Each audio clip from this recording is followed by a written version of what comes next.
મિત્રો, સર્દ હવાઓનો વધવું, મોન્સૂનનો બદલતો મિજાજ અને મોસમનો અંજાન ખેલ. શું તમે વિચારી શકો છો કે પ્રકૃતિનો આ રહસ્યમય ચક્ર, જેને આપણે લા નીના કહીએ છીએ, એ વર્ષ 2025માં ભારતને કેટલો પ્રભાવિત કરી શકે છે? મિત્રો, આ કોઈ સાધારણ પ્રાકૃતિક ઘટના નથી. આ એ ઘટના છે જે સમુદ્રથી લઈ અને અવકાશને પણ ડગાડી નાખે છે. અને આનો પ્રભાવ ના તો ખાલી આપણા મોસમ ઉપર પણ આપણા જીવન ઉપર પણ ખૂબ જ મોટા પાયે પડતો હોય છે.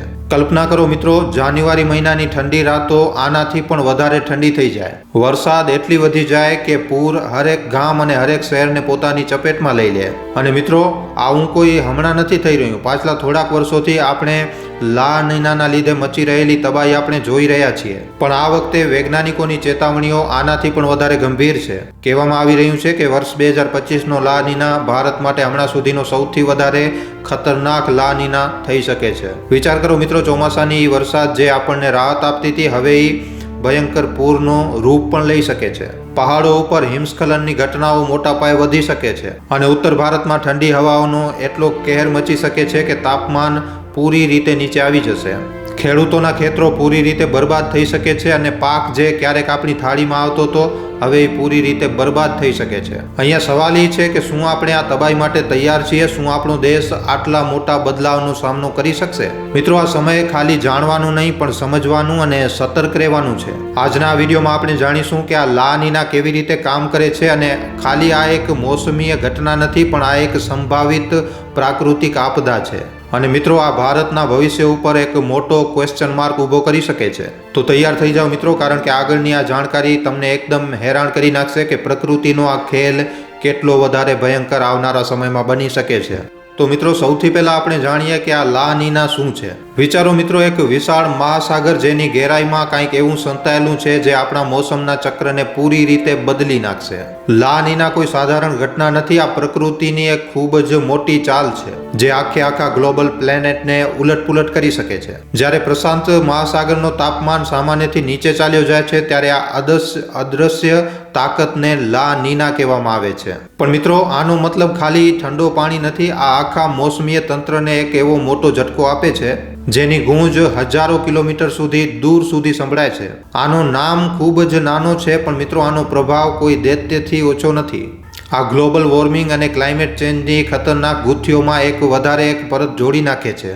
પ્રશાંત મહાસાગરમાં ઘટનારી આ ઘટના વરસાદ અને સૂકાનો સંતુલન બગાડી શકે છે. દુનિયાના અલગ અલગ હિસ્સાઓમાં ભયંકર પૂર, વગર મોસમે વરસાદ અને કેટલાક વિસ્તારોમાં સૂકો લાવી શકે છે. ભારત માટે આ લા નીના એક ખૂબ જ નાનું નામ છે, પણ એક મોટા ખતરાની નિશાની છે. આ ખાલી વરસાદનો ખેલ નથી. આ કિસાનોની આજીવિકા, ફસલોનો ભવિષ્ય અને દેશની આર્થિક સ્થિરતા ઉપર ખૂબ જ મોટો હુમલો કરી શકે છે.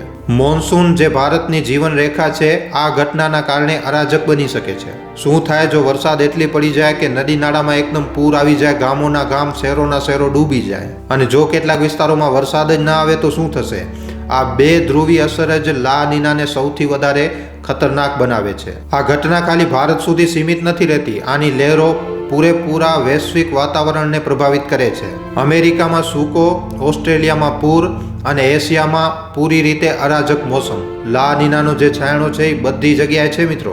વિચારો મિત્રો, આ પ્રકૃતિની કેટલી વિશાળ અને અપ્રત્યાશિત આપદા છે જે આખી દુનિયાભરના વૈજ્ઞાનિકોને આજે પણ ઉલઝનમાં નાખી દે છે. તો મિત્રો, આ ખૂબ જ નાનું નામ ભલે જ ખૂબ જ નાનું લાગે છે, પણ આની અસર પૂરેપૂરા મોસમને અને પ્રકૃતિને ખૂબ જ મોટા પાયે પ્રકૃતિ ઉપર અસર નાખી શકે છે. વર્ષ 2025માં લા નીના ભારત માટે શું લઈને આવશે? આ પ્રશ્ન આપણને ખૂબ જ ડરાવી રહ્યો છે. અને આના જવાબને સમજવા માટે આપણે આના બધા પાસાઓને ઊંડાણપૂર્વક સમજવું પડશે. સૌથી પહેલા જાણીએ લા નીના અને ભારતનો સંબંધ. ભારતમાં લા નીના કોઈ સાધારણ મોસમીય ઘટના નથી, પણ આ એક પ્રાકૃતિક તાકાત છે જે હરેક ક્ષેત્ર, મોસમ, કૃષિ અને આપણા જીવનને ખૂબ જ મોટા પાયે પ્રભાવિત કરી શકે છે. આ એક ખામોશ તુફાનની જેમ છે જે ધીરે ધીરે આવે છે અને એટલી મોટી મોટી મુસીબતો ઊભી કરી નાખે છે જેની સામે લડવું એકદમ નામુમકિન બની જાય છે. નંબર 1, ચોમાસા ઉપર અસર. લા નીનાના કારણે ચોમાસાનો જે પ્રભાવ હોય છે એ અપ્રત્યાશિત રૂપથી પૂરી રીતે બદલી જાય છે. વર્ષ 2025માં વૈજ્ઞાનિકોનું માનવું છે કે લા નીનાના કારણે ચોમાસું જરૂરતથી વધારે સક્રિય થઈ શકે છે. હવે મિત્રો, આ સાંભળવામાં તો ખૂબ જ સારું લાગે છે કે વરસાદ વધારે પડશે, પણ મિત્રો શું થશે જ્યારે આ વરસાદ જે છે એ જરૂરિયાતથી વધારે થશે? નદીઓ તળાવો એકદમ ઉફાન ઉપર આવી જશે, ગામો અને શહેરો ડૂબી જશે અને ભયંકર પૂરોનો સિલસિલો ચાલુ થઈ જશે. ખાસ કરીને અસમ, બિહાર અને બંગાળ જેવા ક્ષેત્રો જે પહેલાથી જ પૂર માટે ખૂબ જ વધારે સંવેદનશીલ છે અને લા નીનાના ચાલતા ખૂબ જ ગંભીર રીતે પ્રભાવિત થઈ શકે છે. અને મિત્રો વિચારો, જ્યારે આ વરસાદ ખેતરોને એકદમ પૂરી રીતે પાણીમાં ડૂબાડી નાખશે, પાક પૂરી રીતે સડી જશે અને કિસાન પોતાની મહેનતને બરબાદ થતા જોઈને એકદમ નિરાશ થઈ જશે. શું આપણો દેશ આટલા મોટા સંકટ માટે તૈયાર છે? નંબર 2, ઠંડીનો અસર. લા નીનાના કારણે ભારતમાં ઠંડી જે છે એ આનાથી પણ વધારે અસરદાર બની જાય છે. ઉત્તર ભારત જે પહેલાથી જ ખૂબ જ ભયંકર ઠંડી અને બરફીલી હવાઓનો સામનો કરે છે, લા નીનાના કારણે આ એરિયાઓ મિત્રો હાડ થીંજવી નાખે એવી ભયંકર ઠંડીનો સામનો કરી શકે છે. કલ્પના કરો, જ્યારે પારો જે છે એ શૂન્યથી પણ નીચે આવી જાય અને ઘરોની અંદર રહેવું પણ એકદમ મુશ્કેલ થઈ જાય. ભયંકર ઠંડીના કારણે પૂરી રીતે જનજીવન જે છે એ એકદમ થંભી જાય. તો મિત્રો આ કોઈ સાધારણ વાત નથી, આ લોકોના જીવ ઉપર બની શકે છે. ખાસ કરીને કમજોર વર્ગ અને વૃદ્ધ માણસો જે ઠંડીથી બચવાના પ્રયાસ કરતા હોય છે, જે ઠંડીથી બચવાના સાધન ભેગા નથી કરી શકતા, એમના માટે આ ખૂબ જ વધારે ખતરનાક થઈ શકે છે. નંબર 3, કૃષિ ઉપર, ખેતી ઉપર અસર.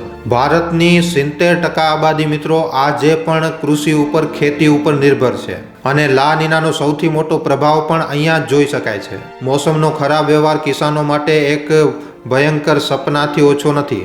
જ્યારે જરૂરિયાતથી વધારે વરસાદ પડશે તો જે પાક છે એ સડવા લાગશે. ધાન્ય અને શેરડી જેવી ફસલો ભલે જ પાણીને સહન કરી લેશે, પણ ઘઉં, દાળ અને શાકભાજી ઉપર આનો અસર ખૂબ જ મોટા પાયે થશે. ખાલી પાકનું બરબાદ થવું જ નહીં, પણ જલભરાવ અને માટીના કટાવથી કૃષિ ભૂમિની ઉપજાઉ ક્ષમતા પણ ખૂબ જ મોટા પાયે ઓછી થઈ શકે છે. અને આવી રીતે મિત્રો આવી પરિસ્થિતિમાં જે ખેડૂત છે એ કર્જાના દબાવમાં આવી જશે. ખેડૂતોની આજીવિકા ખતરામાં પડી શકે છે અને આપણા આખા દેશમાં ખાદ્ય સંકટની પરિસ્થિતિ પણ ઉત્પન્ન થઈ શકે છે. લા નીનાનો અસર ભારત માટે ખાલી એક મોસમીય ઘટના નથી. આ એક એવો સંકટ છે જે ધીમે ધીમે પૂરેપૂરા દેશની વ્યવસ્થાને ડગાડી શકે છે. તેજ મોન્સૂન, સામાન્યથી વધારે ઠંડી અને કિસાનોની સમસ્યાઓ, આ બધી સમસ્યાઓ મળીને એક એવો ભયંકર ચક્રવાત બનાવી શકે છે જેનાથી ઉભરવું ખૂબ જ વધારે મુશ્કેલ બની જશે. તો શું આપણે વર્ષ 2025માં આવનારા ખતરાનો સામનો કરવા માટે આપણે તૈયાર છીએ કે આપણને પહેલાથી જ સાવધાન થઈ અને આની તબાહીને ઓછી કરવાના ઉપાય ગોતવા જોઈએ? આ પ્રશ્ન મિત્રો ડર પેદા કરે છે, પણ આનો જવાબ આપણા ભવિષ્યની દિશાને નક્કી કરશે. હવે વાત કરીએ વર્ષ 2025માં આના સંભવિત પ્રભાવ. નંબર 1, કૃષિ અને ફસલ ઉત્પાદન. ભારે વરસાદના કારણે ધાન્ય અને શેરડીની ફસલોને ફાયદો થઈ શકે છે, પણ અધિક વરસાદ અને પૂર ઘઉં અને દાળની પેદાવાર ઉપર ખૂબ જ મોટા પાયે પ્રભાવ નાખી શકે છે. સિંચાઈની આવશ્યકતા ઓછી થઈ શકે છે, પણ જલભરાવ કિસાનો માટે ખૂબ જ મોટી સમસ્યાને ઉત્પન્ન કરી શકે છે. નંબર 2, જલ સંકટ અને પૂર. થોડાક વિસ્તારોમાં જલ સંકટ ઓછો હશે કારણ કે પાણીની ભરપૂર ઉપલબ્ધતા હશે, પણ આસામ, બિહાર અને બંગાળ જેવા ક્ષેત્રોમાં ભયંકર પૂરનો ખતરો વધી શકે છે. નંબર 3, સ્વાસ્થ્ય સમસ્યાઓ. વધારે વરસાદના લીધે શરદી, ખાંસી, બુખાર અને મલેરિયા જેવી બીમારીઓ વધી શકે છે. પાણીથી જોડાયેલી બીમારીઓનો ખતરો ખૂબ જ વધારે રહેશે.